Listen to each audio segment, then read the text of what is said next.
Yeah, I'm recording. You have your tongue pierced, or am I just going crazy? Yeah, I wanted it, but my best friend said that he would stop talking to me.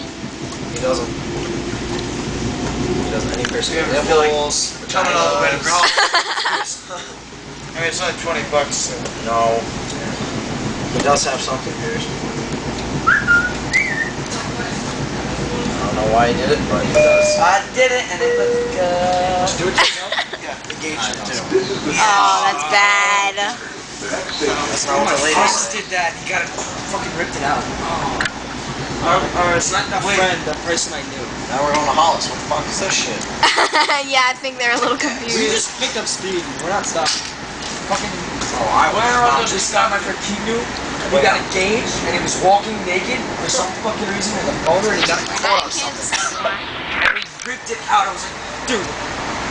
Whoa, I'm Boss. vibrating like crazy. Really? If I'm handing a chick and she's really tight and it gets caught on the outside, the head goes in and the jewelry like starts tugging back on her labia. But he got it caught on like a door or something.